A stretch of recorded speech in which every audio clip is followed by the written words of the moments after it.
very good news. A large number of Nepalese delegates just arrived here.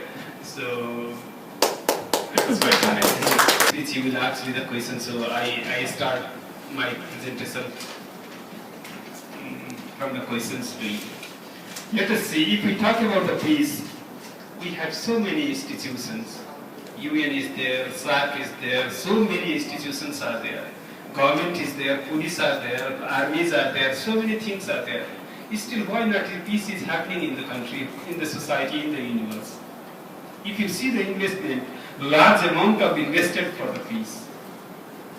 Large section of people are, and politicians, businessmen, every people are engaged in the peace.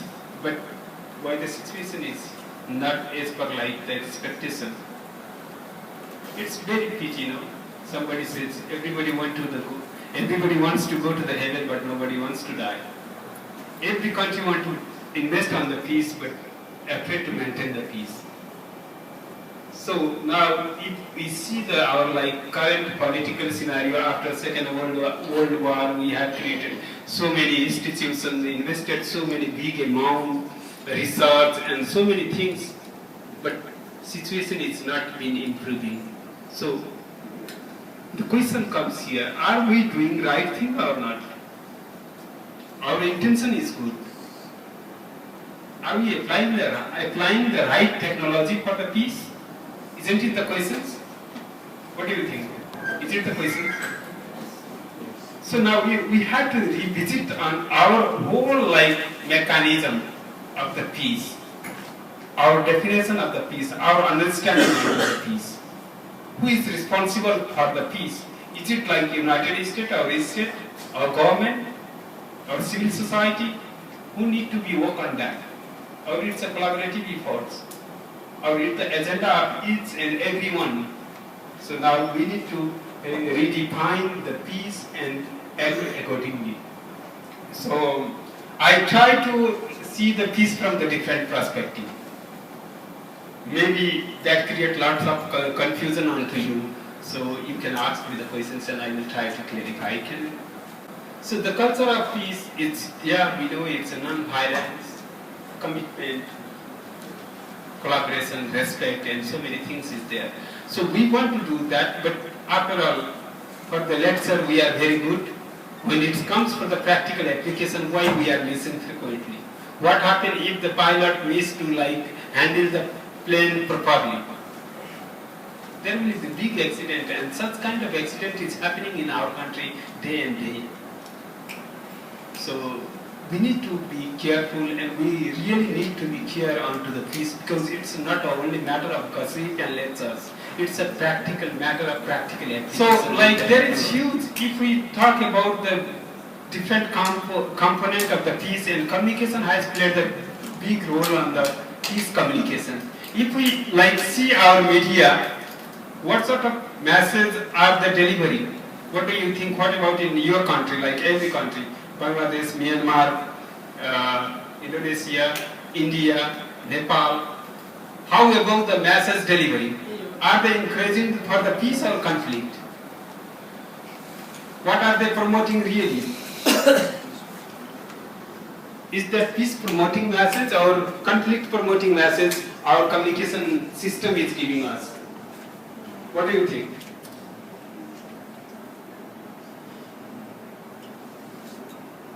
So peace communication is something that really need to serve the connector, because there is some mechanism of brain, how does it works. Whatever you focus, that become the realities. If you focused on the conflict became the realities. And if you focused on the peace will be realities. That is how the brain works. So this is the reality of situation. In every situation, that happens. In every family, that happens. Every classroom, that happens. The society is the combination of peace factor and conflict factors. No society can prevail without conflict. Conflict is a part of the society and the dynamic society that needs the root cause of conflicts. But root cause of peace are there.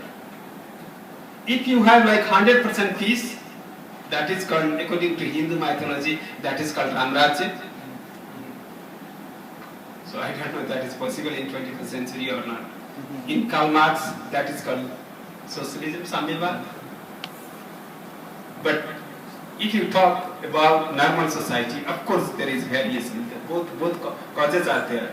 But question is that if you focus to the conflict, then our society go onto the conflict. If we focus on to the peace, then our society go into the peace. So what all the peace builders of the world are taught like that, focused on the root cause of conflict and eliminate the root cause of conflict, and you will get the peace. We have been trying that, and that is completely failed and outdated. So now we need to shift our paradigm of thinking. If you want to peace, we need to focus on to the peace. If you want to development, we need to focus on to the root cause of development. If you see the prosperity, if you want to the prosperity, we need to focus on the root cause of the prosperity, not on to the root cause of poverty. So here, what is needed is we need to shift our whole paradigm, whole thinking. There is theory called social construction theory. The words create the world. If you are talking about the conflict and conflict, your world became conflict world. If you are talking about the peace and peace, your world will be peace. So peace is always related for the future. If you have some prototype and some picture in the mind for futures, then you can change your action in the present. So this is very much important, and for that we need to shift our whole paradigm. Our communication, our politics, our development institutions, everyone has to shift the paradigm.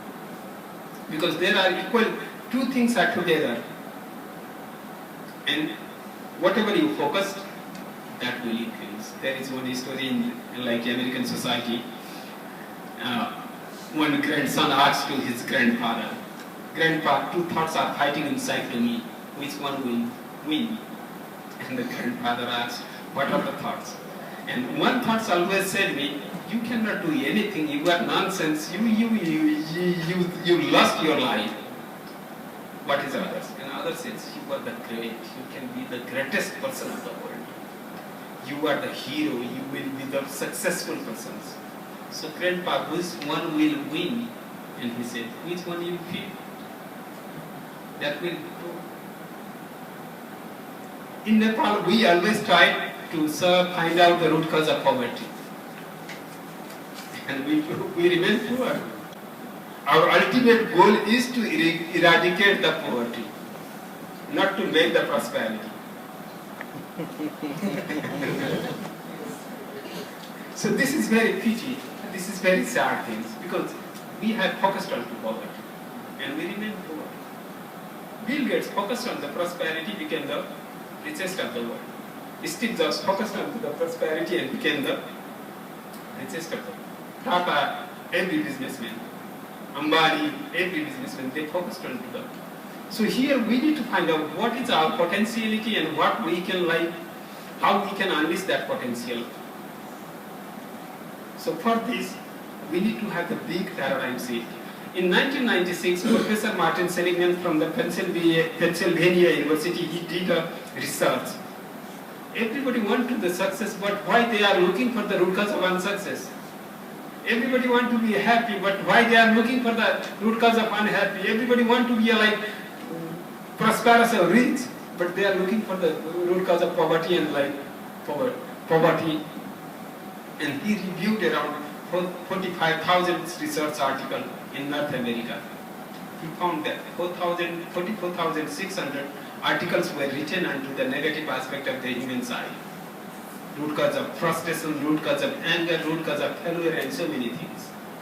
And American University, our graduates, our experts, they gone to American University and they were well trained, they were taught, find out the root cause of problem. And they came here, they became experts. They lead our National Planning Commission, they became consultant, they taught us whole to find out the root cause of problem. They never asked us to find out the root cause of prosperity, find out the potentiality, find out the strength of your country and build on the plan on that strength. They never taught us. We always plan on the best of our weakness. What happened? You build the house in the very weak places, fragile place. What sort of house will you construct? If 3-4 hectares earthquake comes, then house will be collapsed. So if the foundation is strong enough, then we can make the progress. So that here we need to have the big paradigm shift on our thinking, then we can change our action. Because thinking is related with thinking. Thinking is determined to the action, and repeated action becomes the habit that is called cultures. So if we want to create the positive and peace culture in South Asia, we South Asians need to change our thinking. It's not a like problem of Nepal and India or Bangladesh, it's whole region. Because this region needs prosperity. You know, we have 20% population of the world, but 50% of the poor people lives in our region. If you apply to some country, they think, where are you from? Nepal, oh, Bangladesh. And their facial expression gets changed. So who will be responsible for that? We are the responsible. We cannot leave this country in this status for our coming generation. We have to work hard. The fundamental and the very much important things is that if we can change our thinking, then we can change this region. Yes. So you see our SAR, it was born in 1984. Right? I was quite young, still young. I was very only 11 years on that. Your experience is more, but you are young. I was only 11 years and I had lots of dream onto SAR. But it's like most or less institution it became. SAR beautifully crafted about the peace and stability in the region. But doing nothing. Only does it if SARC's convention happened into the Kathmandu, every road became very nice and how can you say nice and clean within 2 months. So, I don't know about Dhaka and Delhi, but in Kathmandu the beautification happened within 2 months. Only that is the reflection of the SARC. Otherwise, it is nothing is doing. So, if formal institutions cannot do, then who will do?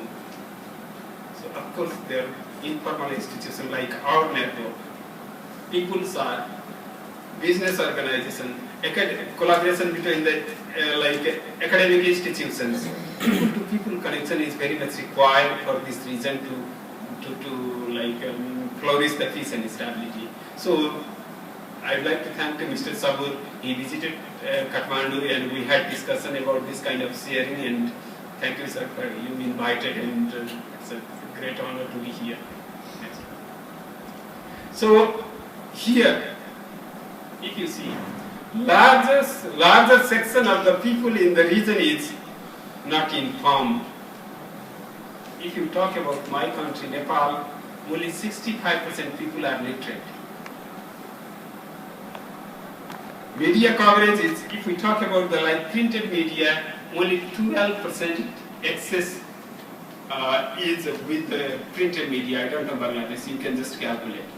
Television, Nepalese people, 25% people are still poor. They have huge workload. We have huge power shortage. So people cannot watch television. Television cannot be a prime source of information in Nepal. Only radio is there, and there are 3 types of radio. Radio Nepal, they do not have enough FM stations. Commercial FM, they are most focused to the business area, and community FM, we are serving to the all remote areas. So we have access up to 95% population. So that is the only means of information for the people. I live in Kathmandu. Every day morning when I wake up before the tea, I see my internet. I open television, see CNN and BBC, and see the internet, Facebook and other how can I say, Times and Newsweek and Times of India and other magazines. Even that, I think I am left behind. Can you imagine how about the people from the remote area? So who is going to change this situation? And I challenge you, unless every South Asian can speak you and me like this way, this region is not going to change.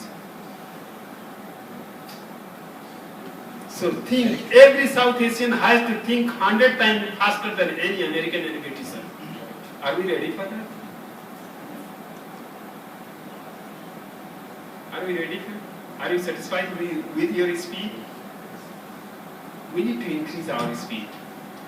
If you see only 2 people has got Nobel Prize in the, 3 people has got Nobel Prize in the region. 4 people. Malala, Satyarthi, Amartya Sen Saab or Yunus Saab. So see, even that is not in the science and technology and innovation. And most of their phone people. How left we are behind. We are living in Dhaka, having the Switzerland Nescafe brand coffee and sending the money to the Switzerland. Are we ever thinking to bring the money from the United States or England or Switzerland? Do they use our product? They hate our product. So unless we become strong, our region is not going to change. And poverty always gives the birth of the terrorism. And South Asia is becoming more fertile zone for that. So if we want to give like safest area, safest region to our generation, so we need to change. And we have started that from our community broadcasting systems. We are trying to give in more and more like development related news and information rather than bullshit political ideas. So even in today Nepali, if you see the like Nepali media coverage is around 70% goes for the political analysis and political stuff. But in community radio we are trying to change it. Community radio we have code of conduct to produce 60% content from the local. Let us talk about the potato, tomato, cabbage, and their marketing and production activities. It's not necessary who did what, who inaugurated what, and what they said and what they said. That is not required to know our people. Our people need to know what happened if your cabbage get like disease or something. So we are focusing on that, and we want to expand that culture entire the region through the community radio. Because we have that institution. Bangladesh has like 67 radio, India has 60 around. So we, in all country we have community radios and then we can go through like that. So whatever like Hope Bangladesh, you can collaborate with the community radio. Like there are, because information is very much important. In communication we need to have the like paradigm shift on our development. That used to be development decade. It's like this is the development decades. So every country is running fast. The West, they want to give us loan, either soft or like, and they want to practice their idea onto us. So unless we generated our like thinking, our prototype, then we are not going to like independent. We are independent, so but we need to evaluate on that all things. Okay. So that is our theory of change. What we believe is that if any society, if they get chance to know something, then they will become curious. When they become curious, they will ask their service provider. And the very pretty thing is that our people are not cheated by the others. They are cheated by us. We elites, we so-called literate people. So it's very important then to know, let them know their rights, ensure their rights through the means of communications. So if the people can like speak two-way with their service provider, then society will. Thank you very much. Well done. Wow. Nice.